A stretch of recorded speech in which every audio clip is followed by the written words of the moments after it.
Bonsoir à toutes et à tous, ravie de vous retrouver de nouveau sur le plateau de Voyage au bout de la nuit pour cette nouvelle édition.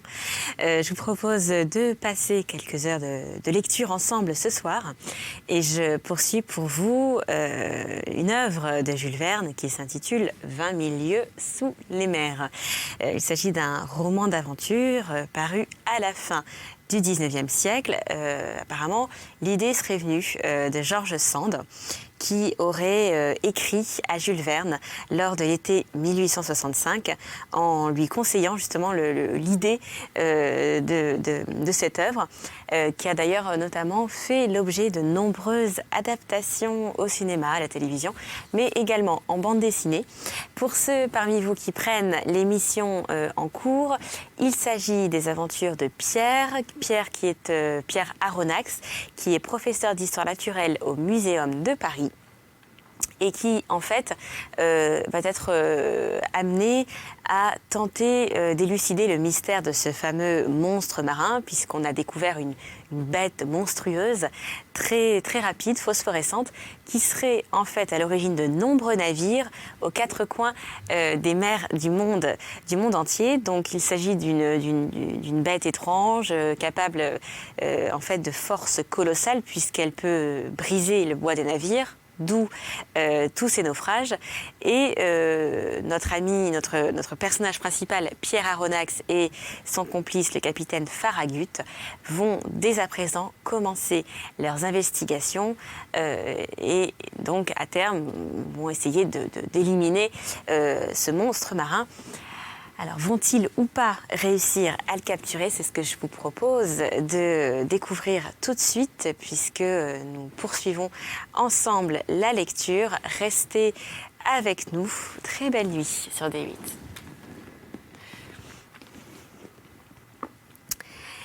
Comme fera monsieur, je ferai, répondit Conseil. Mais songe-y bien, car je ne veux rien te cacher. C'est là un de ces voyages dont on ne revient pas toujours. Comme il plaira à monsieur. Un quart d'heure après, nos malles étaient prêtes. Conseil avait fait en un tour de main et j'étais sûre que rien ne manquait, car ce garçon classait les chemises et les habits aussi bien que les oiseaux ou les mammifères. L'ascenseur de l'hôtel nous déposa au grand vestibule de l'entresol. Je descendis les quelques marches qui conduisaient au rez-de-chaussée. Je réglai ma note à ce vaste comptoir toujours assiégé par une foule considérable. Je donnai l'ordre d'expédier pour Paris mes ballots d'animaux empaillés et de plantes desséchées.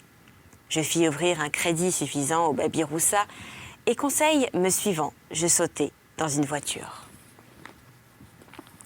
Le véhicule à 20 francs la course descendit Broadway jusqu'à Union Square, suivit Fourth Avenue jusqu'à sa jonction avec Bowery Street, prit Catherine Street et s'arrêta à la 34e pierre.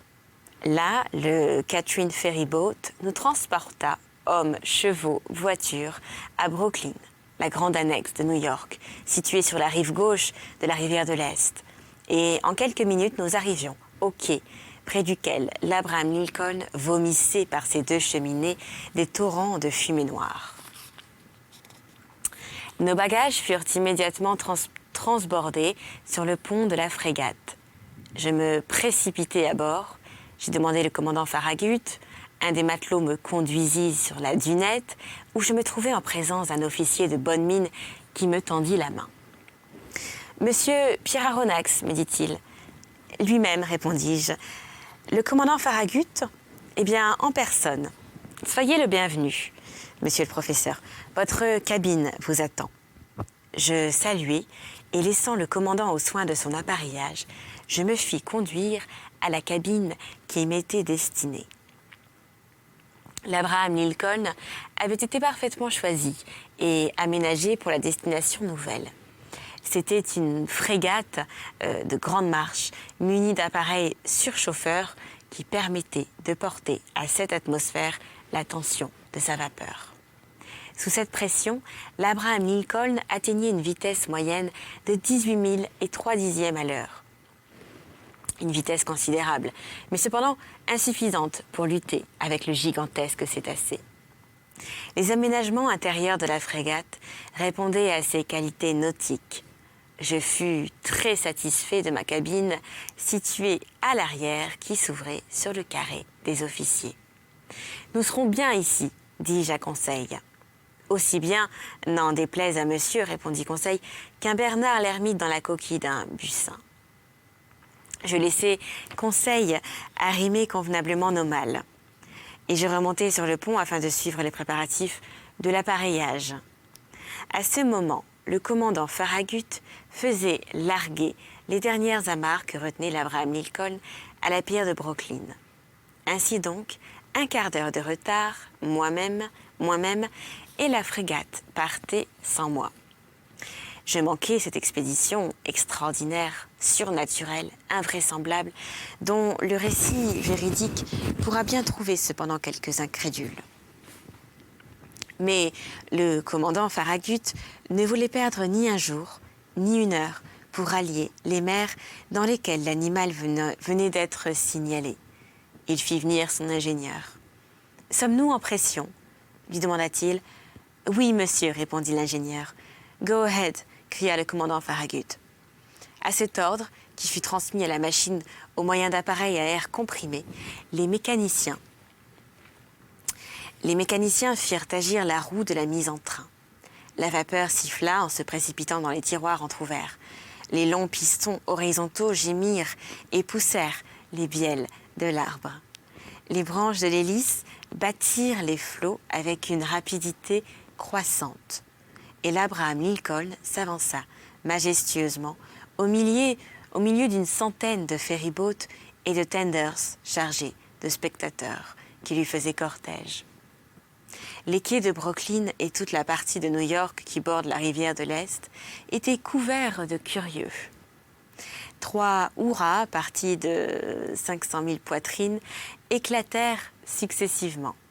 Des milliers de mouchoirs s'agitèrent au-dessus de la masse compacte et saluèrent l'Abraham Lincoln jusqu'à son arrivée dans les eaux de l'Hudson, la pointe de cette presqu'île allongée qui forme la ville de New York.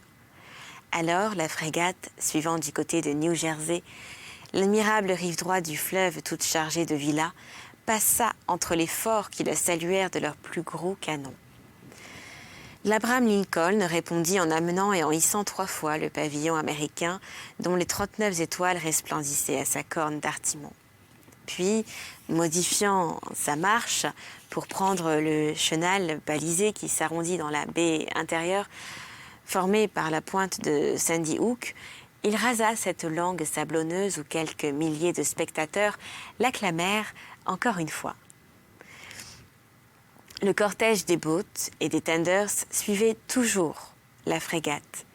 Il ne la quitte qu'à la hauteur du lightboat, dont les 2 feux marquent l'entrée des passes de New York. 3 heures sonnaient alors. Le pilote descendit dans son canot, rejoignit la petite goélette qui l'attendait sous le vent.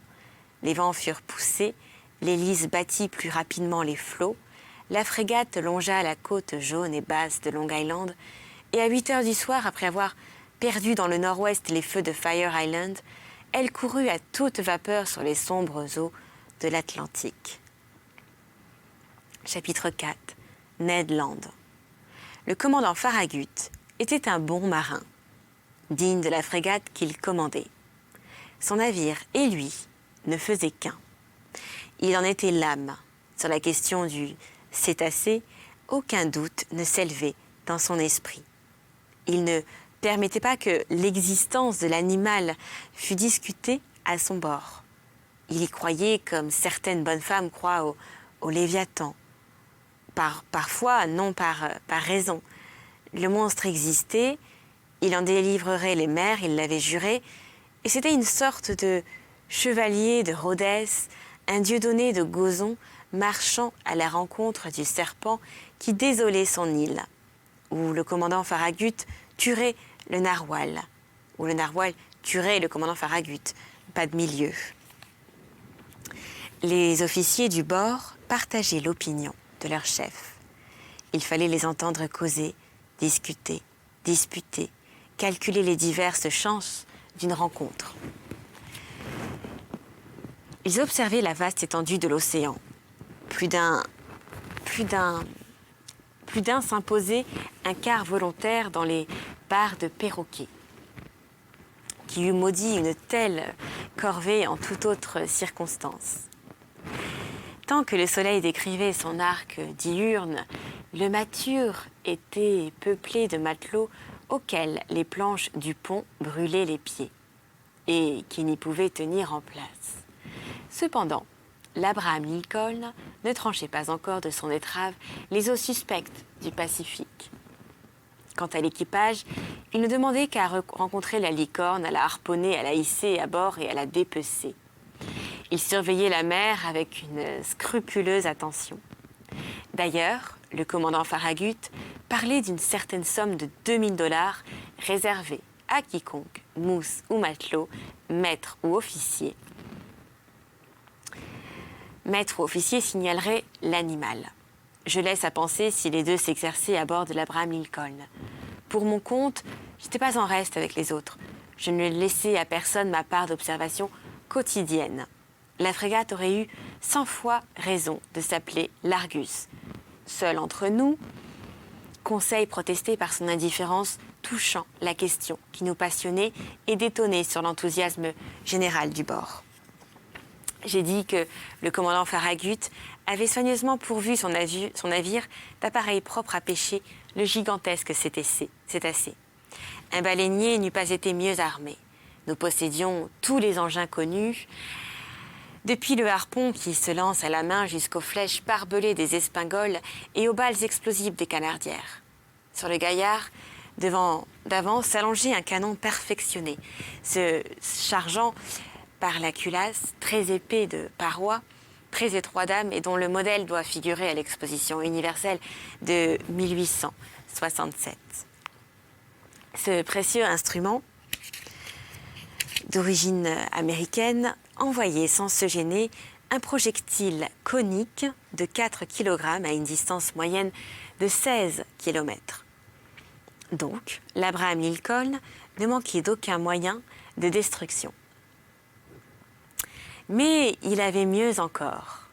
Il avait Ned Land, le roi des harponneurs. Ned Land était un Canadien, d'une habileté de main peu commune, et qui ne connaissait pas d'égal dans son périlleux métier.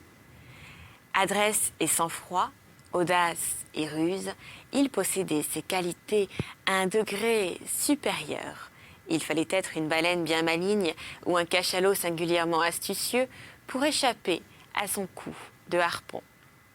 Ned Land avait environ 40 ans. C'était un homme de grande taille, plus de 6 pieds anglais, vigoureusement bâti, l'air grave, peu communicatif, violent parfois et très rageur quand on le contrariait. Sa personne provoquait l'attention et surtout la puissance de son regard qui accentuait singulièrement sa physionomie. Je crois que le commandant Farragut avait sagement fait d'engager cet homme à son bord. Il valait tout l'équipage à lui seul, pour l'œil et le bras. Je ne saurais le mieux comparer qu'à un télescope puissant qui serait en même temps un canon toujours prêt à partir. Qui dit canadien, dit français. Et si peu communicatif que fut Ned Land, je dois avouer qu'il se prit d'une certaine affection pour moi. Ma nationalité l'attirait sans doute. C'est une occasion pour lui de parler et pour moi d'entendre cette vieille langue de Rabelais qui est encore en usage dans quelques provinces canadiennes. La famille du harponneur était originaire de Québec et formait déjà une tribu de hardis pêcheurs à l'époque où cette ville appartenait à la France. Peu à peu, Ned prit goût à causer et j'aimais à entendre le récit de ses aventures dans les mers polaires. Il racontait ses pêches, ses combats avec une grande poésie naturelle. Son récit prenait une forme épique et je croyais écouter quelques Homères canadiens chantant l'Iliade des régions hyperboréennes. Je dépeins maintenant ce hardi compagnon tel que je le connais actuellement. C'est que nous sommes devenus de vieux amis, unis de cette inaltérable amitié qui naît et qui se cimente dans les plus effroyables dans les plus effrayantes conjonctures.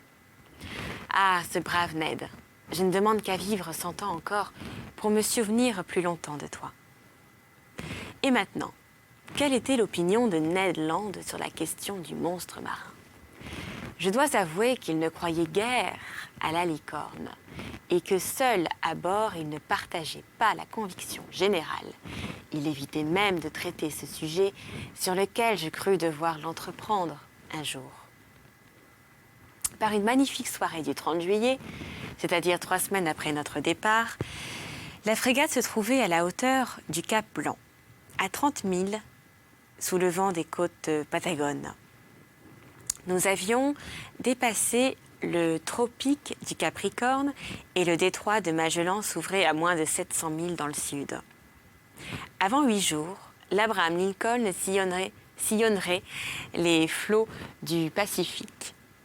Assis sur la dunette, Ned Land et moi, nous causions de choses et d'autres, regardant cette mystérieuse mer dont les profondeurs sont restées jusqu'ici inaccessibles au regard de l'homme. J'amenai tout naturellement la conversation sur la licorne géante. J'examinais les diverses chances de succès ou d'insuccès de notre expédition. Puis, voyant que Ned me laissait parler sans trop rien dire, je le poussai plus directement. « Comment, Ned ?» lui demandai-je. « Comment pouvez-vous ne pas être convaincu de l'existence cétacée que nous poursuivons? Avez-vous donc des raisons particulières de vous montrer si incrédule ?» Le harponneur me regarda pendant quelques instants avant de répondre, frappa de sa main son large front par un geste qui lui était habituel, ferma les yeux comme pour se recueillir et dit enfin « Peut-être bien, monsieur Aronnax. Cependant, Ned, vous, un baleinier de profession, vous qui êtes familiarisé avec les grands mammifères marins, vous dont l'imagination doit aisément accepter l'hypothèse de cétacés énormes, vous devriez être le dernier à douter en de pareilles circonstances. » « C'est ce qui vous trompe, monsieur le professeur, répondit Ned. Que le vulgaire croit à des comètes extraordinaires qui traversent l'espace ou à l'existence de monstres antédiluviens qui peuplent l'intérieur du globe passe encore. Mais ni l'astronome, ni le géologue n'admettent de telles chimères. De même, le baleinier. Voyez-vous, j'ai poursuivi beaucoup de cétacés, j'en ai harponné un grand nombre. J'en ai tué plusieurs, mais si puissants et si bien armés qu'ils fussent, ni leur queue, ni leur défense n'auraient pu entamer les plaques de tôle d'un steamer. Cependant, Ned, on cite des bâtiments que la dent du narwal a traversés de part en part. Des navires en bois, c'est possible, répondit le Canadien. Et encore, eh bien, je ne les ai jamais vus. Donc, jusqu'à preuve contraire, je nie que baleine, cachalot ou licorne puissent produire un pareil effet. Écoutez-moi, Ned. Non, monsieur le professeur, non. Tout ce que vous voudrez, excepté cela. Un poulpe gigantesque, oui, peut-être. Encore moins, Ned. Le poulpe n'est qu'un mollusque, et ce nom même indique le peu de consistance de ses chairs.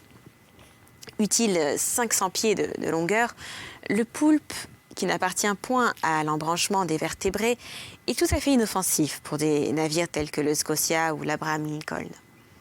Il faut donc rejeter au rang des fables les prouesses des krakens ou autres monstres de cette espèce. Alors, monsieur le naturaliste, reprit Ned Land d'un ton assez narquois, vous persistez à admettre l'existence d'un énorme cétacé.